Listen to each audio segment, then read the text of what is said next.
Okay. Well, I'd like to welcome you guys to this session. We're going to be hearing about Maximo Analytics from Pam Denny. She's with IBM, and it sounds like it's going to be pretty awesome. Yep.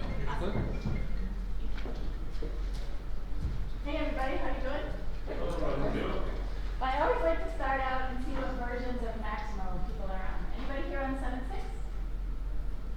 You good? Awesome. How about 7.5? Nice. 7.1? 6? Anybody on 6? A lot of 6 people. Wow, nice. You know there's numbers. Anybody on 5 or earlier versions? We actually have two. We got 7.6 with half the plans and 5.2 on the other one. Oh, okay. Good, good. Interesting support, right? All right. Well, so we're going to talk about analytics today, but before I start, I always have to show a disclaimer slide from IBM. We may be talking about some future products, and I just have to say that, we don't commit to delivering anything until it's actually released. All right. So a very casual presentation today. I want to talk about what our BI analytics portfolio is out of the box. Talk a little bit about Watson. Talk about the latest Maximo 7605 release. Has anybody seen that? It came out last Thursday. One person. Really exciting new functionality. We have the concept of a work center instead of a start center, very role-based kind of place to start and look at your data in Maximo. And I'll highlight that to you and then go into a demo.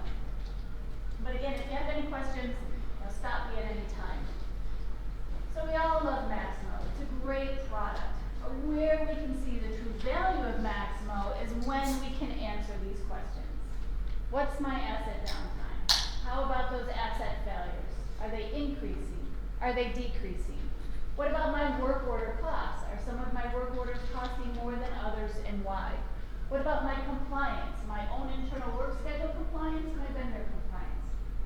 So the way that we can answer all of those questions and many, many more is with the BI or analytics tools. And we supply a number of those tools out of the box in Maximo. This chart shows the products that we deliver. It's noted there it is Maximo 7.6, but most of these products are included in the earlier releases. And we have these components shown on this increasing vertical line of analytic capability. The reason we do this is many of these tools have very specific use cases. For example, if you just need a list of work orders you need to do today, you can get that from QBE application exporting. You don't necessarily need to create a BERT or a Cognos report. So if we look at the very bottom, again, QBE, query by example, that's where you have that export button on any application list tab. Application exporting extends that capability. We utilize object structures so you can bring in more objects and attributes and export them to XLS. Result sets on the start center, again, I can take an application query, I can see the information in a list or a chart. That might be enough information to me or for me. And then in 7604, we added the capability to export that information to CSV. KPIs, key performance indicators, we all know that functionality. In 7.6, we greatly extended that capability. We added 2 new applications, KPI viewers, so a user can go into an actual application in Maximo and look at their KPI content. We also have KPI templates, which I would say greatly improve the ability to create and maintain individual KPIs. QBR reports. Anybody using QBR today? Good. Query-based reporting. Nice functionality within a Maximo application. I can take an application query and create a report on the fly that might meet my individual needs. I can add fields for multiple objects. I can edit. I can do sorting. I can do filtering. Nice base capability. Again, in 7.6, we greatly extended that functionality. We gave you the ability to add a calculation. You can take 1 or more attributes and now start to work with it.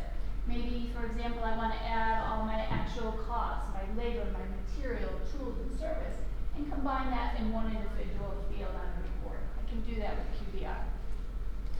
BERT, anybody using BERT today?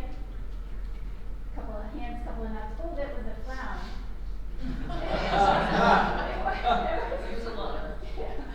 So BERT, it's a great tool for us. It's open source, right? We embed it inside of Maximo, so a user can go in any application where a BERT report might be configured and click on a button and that BERT report appears.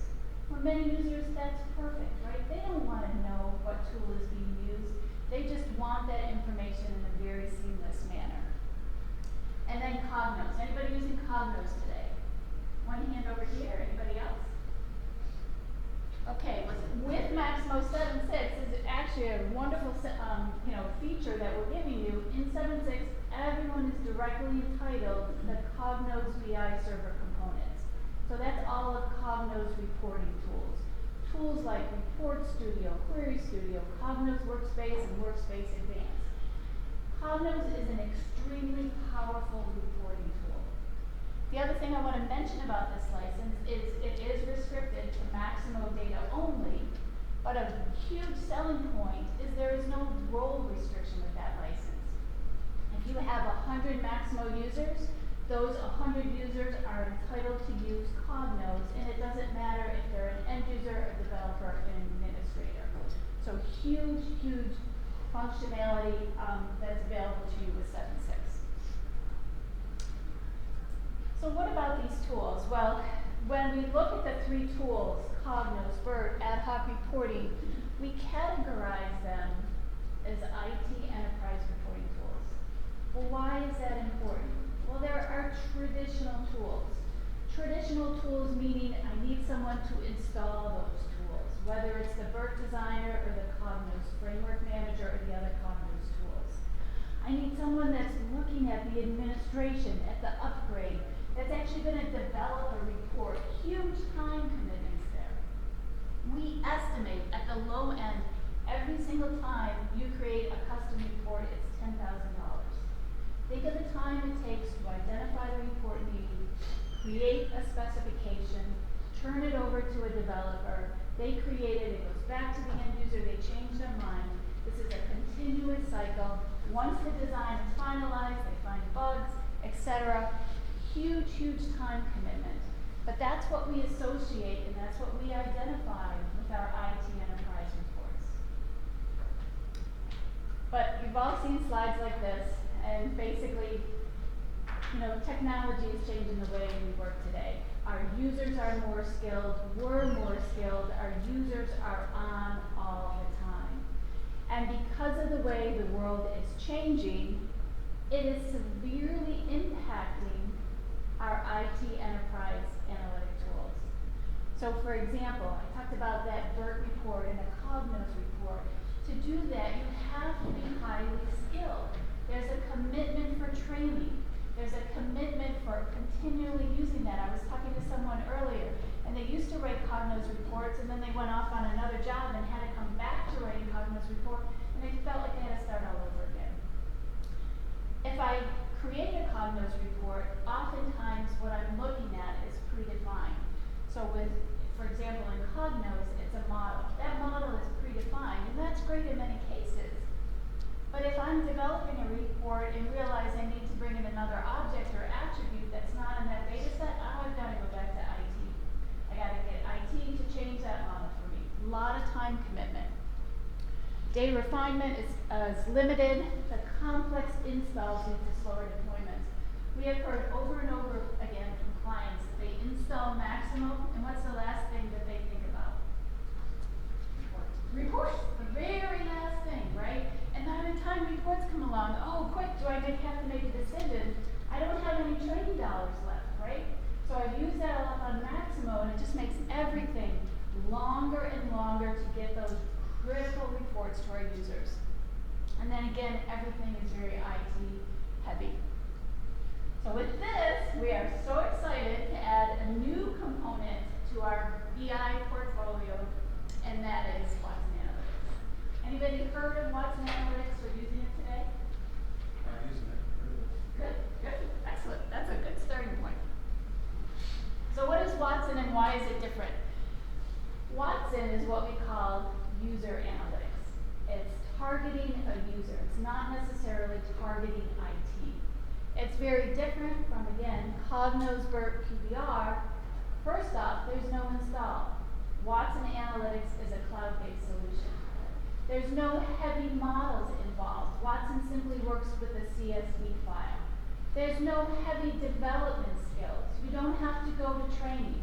With Watson, you simply work with a CSV file, you upload it into Watson, and then let Watson help you explore and refine your data. So these are a couple of key components of Watson that differentiate it, again, from the other tools in our portfolio today. The first one is a guided natural language exploration of your data. You simply bring that CSV file into Watson, and then Watson will help you look for different components. Imagine you bring in a work order data set. Well, Watson will say, okay, do you want to look at your work order schedule by work priority? Do you want to look at your work order cost by supervisor? Whatever it may be, Watson will present to you a number of questions. Once you select any one of those questions, Watson will learn from what you've selected and guide you through or present you another set of opportunities to evaluate. Again, I want to stress the business user skill sets. There is training available. It's only 2 hours long, but you don't necessarily have to take it. You can utilize Watson, again, very simply, very clearly, if you have a base understanding of the Maximo data. This one, the third one from the bottom, very, very important, is it doesn't matter what version of Maximo you're on. I have a client today who's using Watson with Maximo 6. He simply exported Maximo data, put it up into Watson, and what he's trying to identify is the level of quality of his data. Again, CSV or data source, if you want to connect Watson directly to your Maximo database, you can do that. If you do that, you've really got to focus in on the individual components, objects, and attributes, versus with a CSV file, you can more further refine the data that you're looking at in Watson. And again, huge emphasis on data quality, things that we've never ever talked about or looked at before, unless you were sitting in Joe's presentation earlier this morning. So what is Watson Analytics? It's made up of 4 major components. Think of them as individual applications. At the very top is the refinement section. This is where you're going to start to see data quality. Watson will look at your data set and immediately give you a score. The score is based on 1 to 100, 100 being the best. Why do we want data quality? If we have poor data, we have nothing to analyze, right? So it's going to look at a number of different components inside your individual data set and again, give you a grade. Once you have that grade, imagine the conversations you can have with the individuals in your company. This is the level that we're at today. How can we improve, right, to get better so we can have better and make better business decisions, excuse me. Next component is explore. That's the natural language processing. Again, you're not doing anything. You're not creating a design file. You're not creating a model. You're simply uploading your CSV file and letting Watson take over. Assembly on the far left-hand side, that's where you can create dashboards. They call them infographics. What does my data look like? What kind of charts, what kind of components do I put in there? And then the other individual application, is the predict component. And predict, I think, really has a wrong name. What this component is doing is it's analyzing your data set. And it says, what is influencing that attribute? So imagine, again, you had a work order data set, and you want to look at your labor cost. What is most influencing my labor cost? Is it caused by the priority of the work? Is it caused by maybe a manufacturer of my assets? What is the individual components that are most influencing that labor cost? Imagine what you could then do with that information. So let's look at it a little bit closer. Again, data quality. In this example on the very top hand side, I brought in a data set. It had a data score of 43. I wanted to understand why I got such a low level. Watson gives me, in very simple terms, red, yellow, green, which which of my fields have the poorest quality. I can see if those fields are important to me. I was talking to Matt in here from Cohesive. He had a data set earlier today, and he brought it in, and it was actually all the users attended the MUC conference. And it had all your locations, so he could see in Watson in a geographical map where everyone's from. But one of his columns was given him a 0 score, and it's because everyone here is from the USA. So Watson is not interpreting that, right? It's every single value. There's nothing he can really analyze that. So as soon as he took off the USA from his data set, his score jumped right up. So sometimes you have to do that analysis to figure out what are those attributes that I really want to understand and that Watson can get the most information from. Data exploration, again, this is such an exciting portion of Watson. Let Watson do the work for you. Let him show you things that you may not have seen. We have imported, believe it or not, Max Demo data into Watson. Max Demo, everyone knows how old, how disjointed it is. We're like, wow, it's actually not so bad in Watson. You know, we found some really interesting information. Again, with the natural data exploration, excuse me. In this case, I have a chart where I'm looking at my total maintenance cost by the expiration date of my asset by country. And as I can see that my assets, which are in China, have the most or the highest maintenance cost, so that might be something I want to explore. But notice up on top on that bar, I can select any one of those and my data will automatically refresh with a different chart or something else that I may want to look at. Here's an example of infographics, bringing all of these charts together in one single view. I can create these, I can email them to other people, I can export it to PDF, however I wanted to share this information. And you can also see on the very bottom, that chart there is one of the explorations I did. I can save an exploration and bring it into my dashboard. And then the pattern recognition, or again, what we're going to call the influencers, is really not a predictor. It's understanding what is influencing those individual components. See that kind of like spiral chart? What the spiral chart does is you put at the very center what the attribute is that you want to evaluate, and then it's going to tell you everything that's influencing it. And the further away you get from the center point, the less influence it has. So you want to evaluate those items closest to the center point. And I'll show you a demo of this so it makes more sense. So again, really exciting opportunities available with Watson Analytics, adding items to our BI portfolio that we do not have today. A couple of other things that I just want to note with Watson, again, you can use it in any Maximo release. Doesn't have to be Maximo 7.6, 7.5. Basically, you can export data in a CSV format. Many different ways you can do that. Really simply go to work order tracking, click on the download tab or the QBE, and that will produce a CSV file that you can import into Watson. The other thing is you can, once you have all that exported in your CSV format, you simply go to Watson and you click on this button, import dataset, and it brings in your dataset. Depending on the size of your dataset will depend on how long that will take. But this is where it gets cool. So that is you doing a lot of work, right? You go to QBE, you go to QBR, you create an object structure, and you export it. Now I want to show you what we're doing with 7605. So 7605 was again released last Thursday, and the session after this, Kim is going to talk about it a little bit more. But what we have is a concept of a work center. So think of a start center, set that aside. Now imagine a work center. And these work centers are included, there's no additional cost for these, but these are very, very focused on individual roles. In this initial release, there's 3 roles. There's a supervisor, a technician, and a business analyst. And we're most excited, being selfish here, about the business analyst who we're calling Abby. So within this work center, there's a couple of things that are a little bit new and different. At the very top, you'll see some KPIs. You can see that some of these KPIs are actually focusing on data quality. How many work orders are closed with no actuals?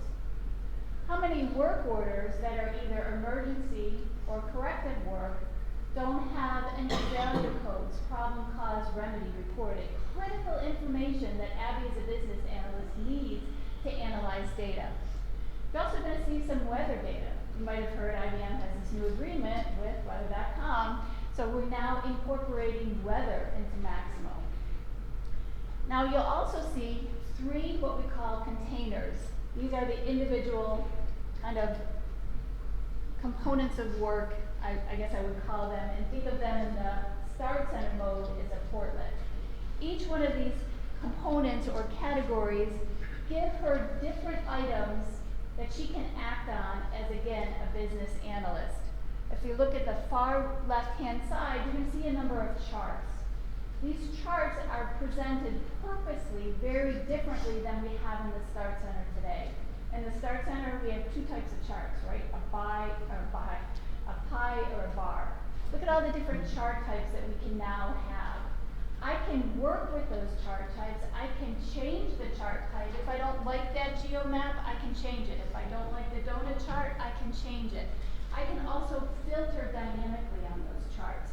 For example, you'll see the work management in the middle. If I only want to look at my priority 1 assets, I would select that and all my data will refresh.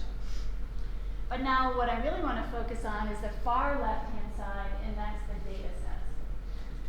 A data set is a pre-formed object structure that we can export to Watson. So again, helping you with that ability to get the data from Maximo into Watson immediately. And these data sets are focusing on key business areas: work schedule compliance, labor analysis, purchasing spend. They're delivered to you. You can either look at them in CSV format or again, export to Watson.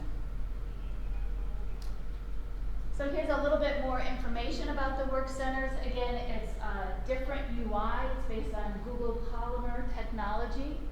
This work center functionality that we have works on any device. It'll work on a smartphone, a tablet, or a desktop. So no longer do you need to have separate screens that work on different devices. It will automatically resize. The work centers that we have today, again in 7605, they're focusing on 3 user personas. They're included at no additional cost, and they're, again, introducing the specific Maximo Watson integration. The plan for the work centers is a continual delivery. Rather than waiting for major Maximo releases, 7.1, 7.5, 7.6, the plan is every 3 to 4 to 5 months, there will be updates to that. So now in 7606, you'll see additional work centers, additional functionality, and that's planned for later this fall. Does that make sense to everybody? So again, here's our business analyst. So she's going to click on that Export to Watson button. And as soon as she does that, assuming that she has a Watson account, what it's going to do is create that individual data set, what we call a data tile, in Watson, and she can start her exploration capabilities. Questions, comments? You want to take a look at it? All right. So I'm gonna show you Watson. Unfortunately, I can't show you.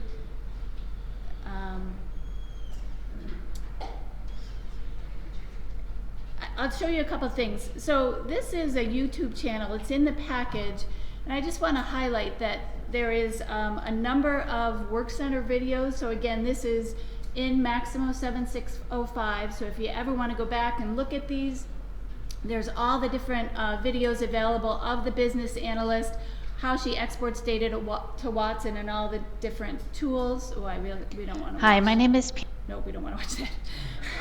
But it's in the PowerPoint presentation, so it gives you a lot of great information. Also want to mention this course. This is the 2-hour course I mentioned. It's free.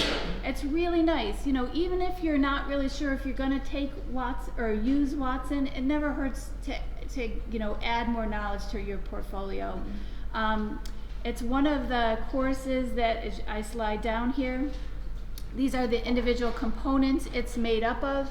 And what I find really interesting is it uses a data set of airline satisfaction. So as our flights get delayed, our dissatisfaction with the airline increases. So you can see a lot of nice trending information here and how you can predict, okay, if I delay this flight by 4 hours, the people are going to be crazy, so I better not do that. You talked about it being free. It is free. Take a look at the prerequisites, it says you have to buy the professional version. Oh, that's, yeah, I don't think. No, The so prerequisite isn't free. I mean, that's right, because I think what the reason they're saying that is as you go along in the course, it's going to say, okay, now go to your Watson and look at that. So I should mention, I think it might be in my slide deck here. Let me go back there. Sorry about that. I should have mentioned that. Here's the pricing for Watson. So this is real important, and again, I should really qualify this, that the person using Watson is not every end user in your company, right? This is someone that is analyzing data, trying to understand what's going on. The person has to understand information about Maximo. So there is a free account, okay, so you can sign up for the free account, take the training. The free account will give you 100,000 rows of data to evaluate. So again, imagine you've got that CSV file, an XLS file. Within there, you're limited to 100,000 rows and 50 columns. wow. That's free. That's a pretty nice thing to start with. Now, the other thing is you could have multiple CSV files if they fit inside that criteria, as long as you stay within 500, I think it's 500 mega space, okay? If you want to go over that, it's $30 a month. $30 a month is 1 million rows of data, so again, fairly significant, and 256 columns. And then $80 a month is 10 million rows. I can't actually see how many columns it is. My eyes are bad. It's a bunch of columns. Okay. If anybody can read that fine print. But I mean, I recommend to anybody is, if you are interested, if you think you have the skills to look at the data, try a free version. The course is free if you have that free version with you, again, just to validate what you're doing. All right, so let's take a look at it. So I'm gonna show you a couple of different things. Let me go back home, sorry. So first, I'm going to show you a predefined data set, and then if we have time, we'll go into some of the max demo data sets that we have with Lightning. So Watson, again, made up of 5 components, 4 that we're interested in. Social media, if you wanted to evaluate your tweets and that kind of stuff, so I don't really go there. So the first one is refine, looking at your data quality. Next, being able to explore, predict, and assemble. So I have some things preloaded here, and I'm going to open up this first data set. And so what I have here is I look on the bottom, and I'm going to start in the very base and look at the refinement section. So what this data set is, it's a combination of asset data and asset sensor data. So some of the information is from Maximo, some is from an external system. The first thing you're going to see is up top here. When we collect data in Maximo, we collect everything as a date-time value. June 29th at 1 o'clock in the afternoon. That's a nightmare for anyone who wants to analyze anything. Because the first thing we need to do when we want to analyze is we have to correlate it to a week, a month, a quarter, a year. Watson does that for you automatically. You bring in a date-time value from Maximo, and it assigns it a year, a month, a day. So that's why you're seeing all these individual fields. You can look here and see each one of those. For example, here's my installation date, and Watson automatically correlated to a year, a month, a day. I can choose to take that out of my data set if I don't want, or I could leave it in there. The other thing that I'm going to start to see is these individual components for my data quality. So as we go through here, you'll see some are very high and other ones are a little bit lower. But notice again, I hope you can see this, this is red, other ones are green. If I look at my failure code here, it's giving me an individual score of 37. Well, how does it know that? Well, it tells me 59% of the time my users aren't populating those values. So I have a nice metric. I can also see some other components that Watson is using to attribute, attribute a score to that individual attribute. And you can kind of see some of those nice values here. Watson is basically looking for data completeness and data balance. Those are the important factors for him. He's going to change how exactly he configures each one of these scores dependent on the individual attribute. An attribute could be a category. A category could be something like work type, right, where I might have 8 or 10 values that I always select from. Or it might be more of a range, right? Purchase price. See the difference? Purchase price could be anything from $100 to $10 million. So it's going to evaluate each one of these fields differently. The exact way it defines it, you can see in another component of Watson, and I'll go there. So that's the refinement section. Well, now imagine that's, sorry, I'm just trying to get used to this machine. That's what you want to look at. Let's let Watson take over, and let's just click on the Explore. So again, all you did was import that CSV file,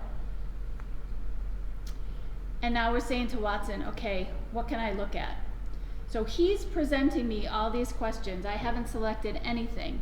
He says maybe for your assets and your sensors, you might want to look at asset purchase price, replacement cost, and mold temperature, which is one of my sensor values.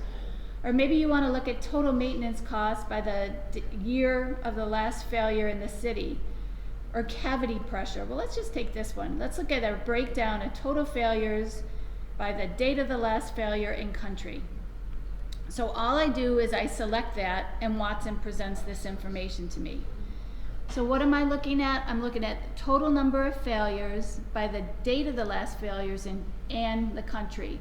So China over here has the most number of failures, but as I'm looking at this, I say, well, you know, maybe not the date of last failure doesn't make the most sense to me. Let's check it out by failure code and see what happens. So it quickly refreshes, and I can see I have failure codes for motor and motors, really bad data there. Let me try something else. Maybe I want to look at it by manufacturer. So I can, as I'm looking at this data, it kind of like poses questions in my mind. Hey, that's interesting, but I might want to look at something else. So you can continue to go through various factors, again, whatever is in your data set that you might want to look at. Oops, I really don't want to look at cavity pressure. So that's great. That was actually good. I made that mistake, right? So I just click on the undo button and I go back to where I was. So it's very, very dynamic. If I want to filter on my failures to maybe look at the most or the highest numbers, I'll use a filter value, and Watson will automatically refresh with that data. But remember, I was talking about these guys up top here. I can select any one of these and I can navigate through all the different things Watson's trying to grab my attention of, and I can select one of those. I say, yeah, that might be interesting. And now I'm seeing the total failures by my warranty expiration date. Maybe I don't want that. Maybe I want it by, I don't know, we'll just take the month. So what is this telling me? Whew, I'm seeing a lot of failures in the fall. Why is that happening? Something that I might want to investigate. So again, he's giving me all these opportunities to look at data in many, many different ways. I can continue to work with that. I could come back here and go to any of the other questions, or I could specifically ask him a question, and I want to see, say, failures. No, maybe I'll look at downtime. Downtime country. Let's just put that in and see what he says. County. Boy, am I terrible special. I should have just let him do the work. So what do I want to look at? Do you want to look at downtime by country? Yeah, let's try that. He tells me that's relevant. So what is he going to do for me? He's going to paint me a geographical map, and it's actually a heat map, so the areas that are shown in the darker blue have the most amount of downtime. So again, everything's pointing here to China. If I want to drill down, say I want to go down at the state level, my geo chart will refresh. Imagine I had worldwide plans and I wanted to investigate this. So again, you can see there's 2 plans here in China. The one that's in the south has the most amount of downtime. And I could go down at a lower level. Maybe I wanted to go to the city. And again, what this automatically pops my eye, I have the highest downtime in Shenzhen, which is in southern China, and also here in Detroit in the US. So it's looking at data totally different than we have the capability in Maximo, and you can see how quickly it's presenting all this information to me. So how can we continue to work with this? Again, this is the exploration component. I can come back here to Watson. Let's look at that predictive component, and I have this one preloaded. So going with what we were looking at, my downtime, I want to understand what is most influencing that. So you identify what you want to look at as a target value, and you can select one. You can select 5. I've selected 1 here, a downtime. Here's my spiral chart. The closer the attribute to the center is the higher the influence. So if we start to look at these and the bubbles correspond to the values here, what's closest to downtime is asset. Well, we kind of assume that, right? There's a direct relationship between the downtime and the asset. And then as I migrate outside the spiral, I can see other attributes. Well, let me open it up to see all of them instead of looking in that individual chart. And let me see something different, something that I may not have expected. Well, again, I see location, install date, city. Nothing really exciting here until I come down and I see this one here for material flow. Material flow is one of my sensor values.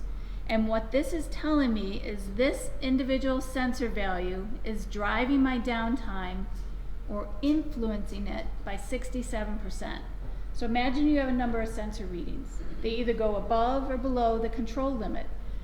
67% of the time, if this sensor reading goes above or below, he's going to cause downtime.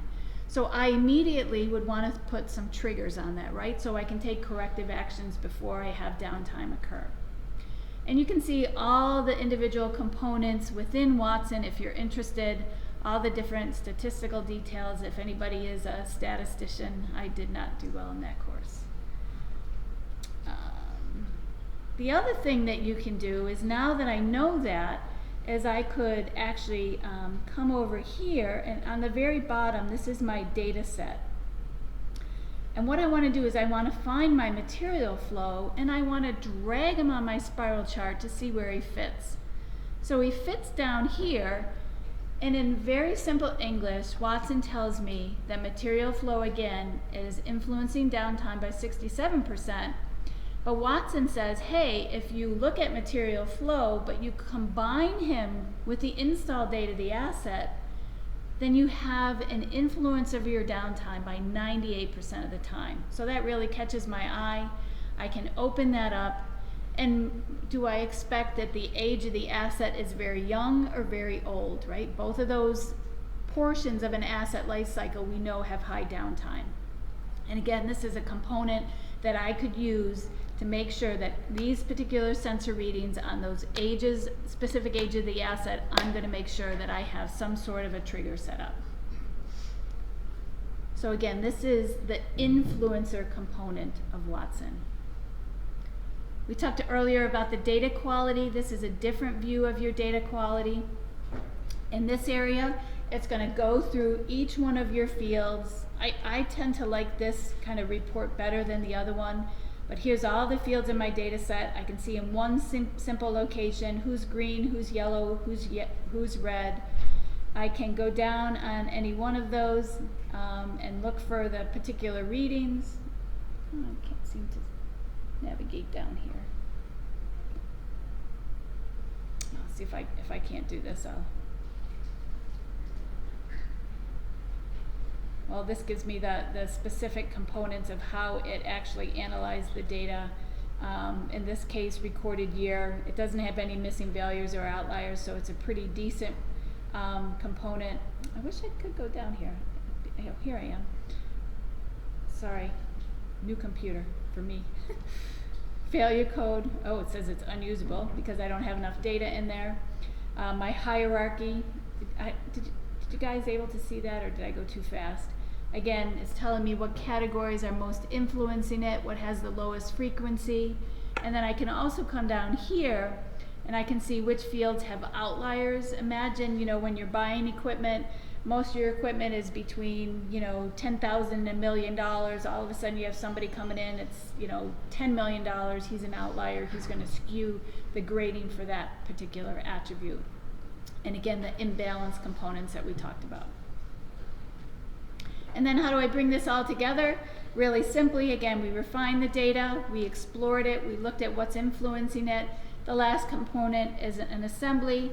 Assembly is just a dashboard. Very simply, I can bring in any explorations that I may have had.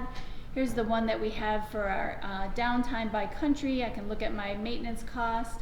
Let me show you how easy it is to create any of these. I simply click on the edit pencil, come here to plus. I love this. Is anybody frustrated by the start center and those two portlets? You get small and wide. I don't like to be constrained like that, right? So I always go for free form. Let me just add whatever I want. Come in here, click a pie chart, open up your data tray. They call this a data tray on the bottom. So these are all the individual fields that you have. Let's look at something exciting. Let's just throw in, for the heck of it, purchase price. I thought I saw manufacturer over here. It's always kind of interesting to look at. So who's making us or charging us the most money? But again, you can see how simply I created a simple pie chart in a matter of seconds. If you try to create this in Bird and Cognos, Maximo really doesn't have the capability. It's just not the same. So again, I want to, we were having a couple conversations yesterday. Watson is a great tool. Again, you have to have that base knowledge to know what you're working with. But if you do, it's very, very phenomenal to get you some really good information. We have a lot of customers starting with the data quality aspect, understanding what the quality of your data is, how we can improve that data. Before you move into any analytics tool, you have to have solid data. So if we can get those snapshots, what our data quality is, watch it trend upwards, not downward, and we have some of those KPIs building in that functionality, we can really start to grow in the analytics level. Questions, comments on this? Is it making sense? Can you do multiple CSV data sets? And can you put relations together between CSV files so you can have an understanding of where your relationships are? You could do that outside of Watson and bring it in, but currently it's not available in Watson. It's on their roadmap to be able to take, one data set, because the other thing is Watson doesn't care if it's Maximo data, right? If you had SAP data, if you had Oracle financials, you could dump it in here. So eventually what Watson's going to have is, if this is a tile that had Maximo data, I could join it up with some other component of data as long as there's a natural relationship. That's, it's on their roadmap. We hope it's there this year. Anybody else? Where's the, I assume is the weather data available to compare against that without bringing it in, or can you get it from Maximo now since there's some of that? Is it available in the database since it's showing in the work centers? So go back to the work center. So we're very, very new on the weathers today. This is our first integration with the weather data up here. The way it's working in 7605 is you have to have a license with weather.com. So we then bring in based on the user's zip code. So if I'm in, I think this is Bedford, right? So it's bringing in Bedford type data. But we're not really storing anything in the database. We're just going out to weather.com, bringing in, humidity type information. There are some Maximo products, specifically HS&E, that are evaluating weather events. Imagine, all of a sudden there's a tornado warning, you got some guys out on the field, you got to get out to them really quick. So there are some explorations into how we can incorporate weather events into Maximo. So Kim would be a great person to talk about that.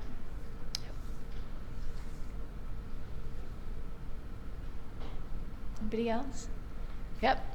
I have a question regarding security. So we were exploring what's on the and coming. So one of our users said that how secure is our data even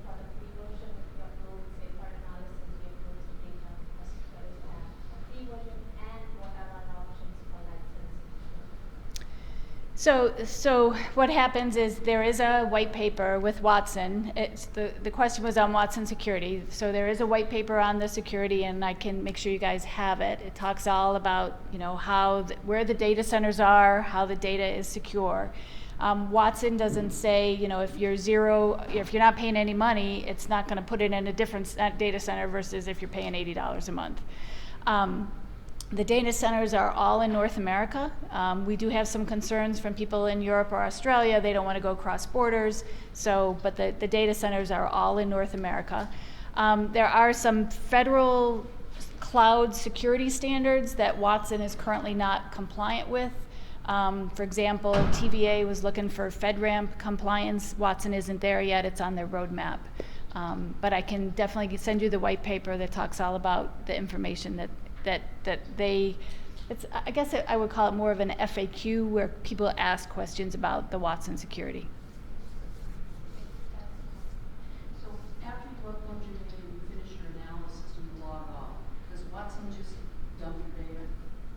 Does it dump your data? Well, does it store it permanently once you've uploaded it, or is it just up there for the temporary work session? I actually don't know the answer to that question. I'd have to find that out. Yeah. I would be guessing I'd be 50% chance being right, 50%. So, yeah. Good. Nobody else? All right, awesome. Thank you so much for your time.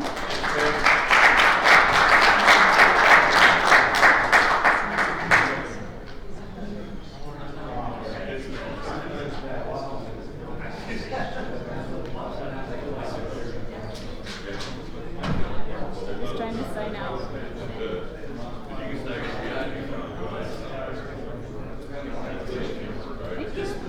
Thank you.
too.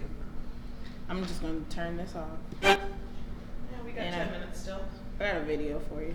Oh, We still got entertainment. little entertainment.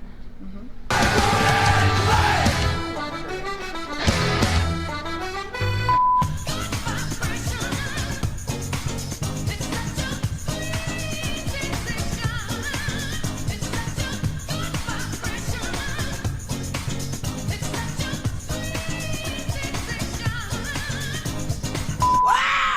I feel good. I knew that I wouldn't.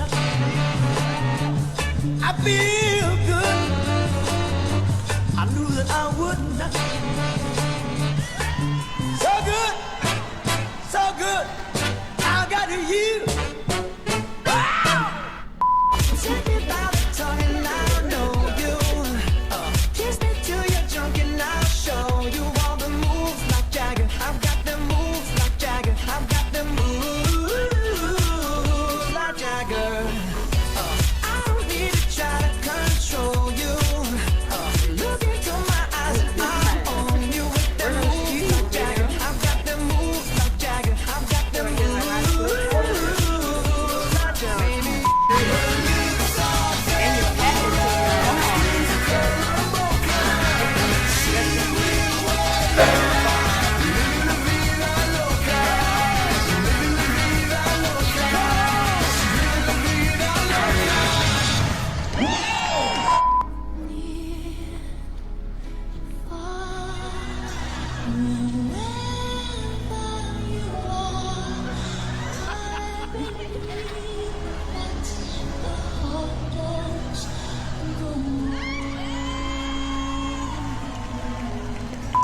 Here we go. We gon' show you how it goes. To the right, to the right, to the right, to the right, to the left, to the left, to the left, to the left. Now kick, now kick, now kick, now kick. Now walk it by yourself. Now walk it by yourself.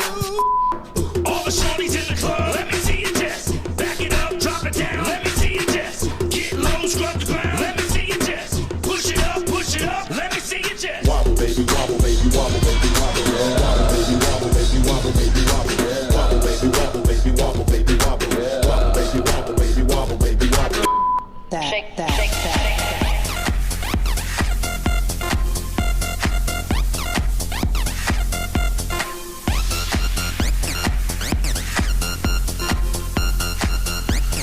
Shuffle it, shuffle it.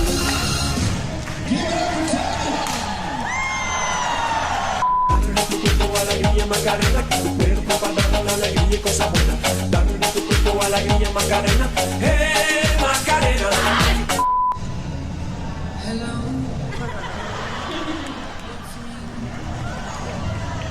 I was wondering if after all these years you'd like to be so hello from the other side.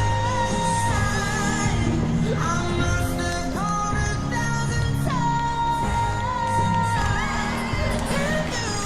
I'm sorry for breaking your heart, but it don't matter. Stray cat strut, I'm a feeling Casanova. Hey, man, get a shoe thrown at me from a mean old man. Get my dinner from a garbage can.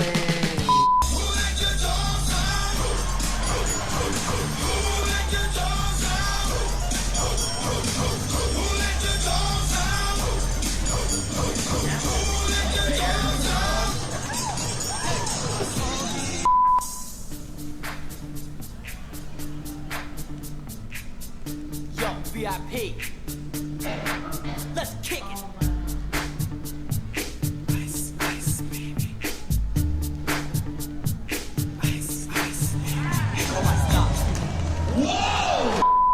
This here's a jam for all the fellas. Try to do what those ladies tell us. Get shot down cause you're overzealous. Play hard to get females to jealous. I think you were set up wrong, Wayne. I'm sorry about that.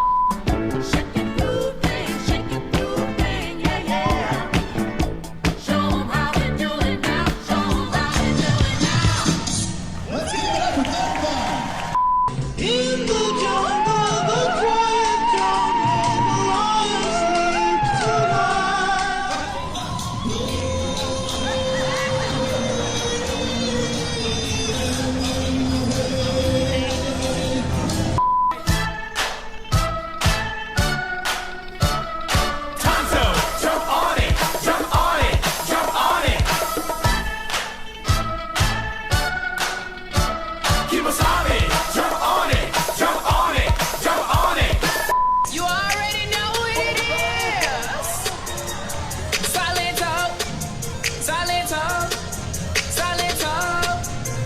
Go and do it for me.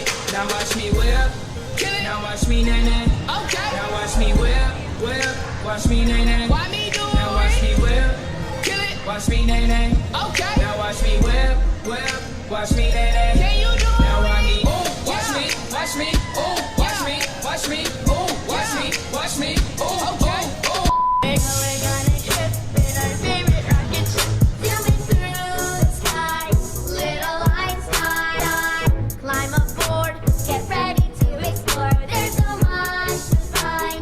Little Einstein.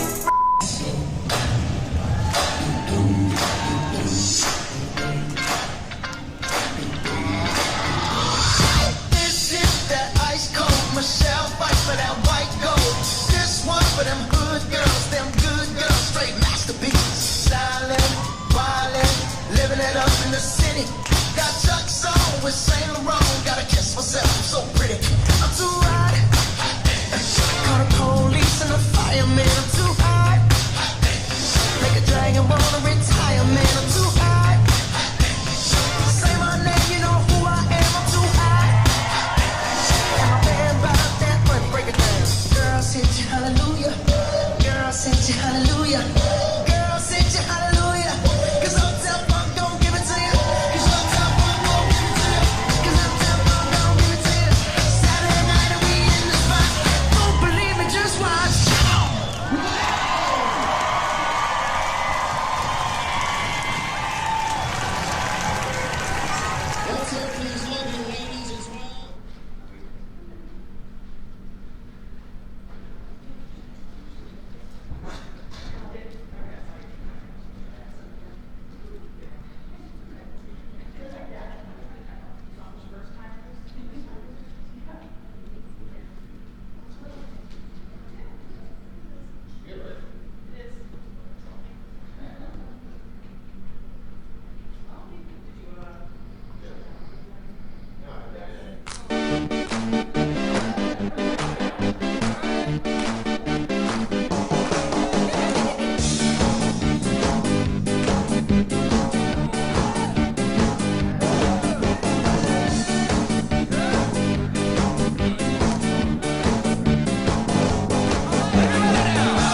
Oh, the, sorry. Pull it in. Another thing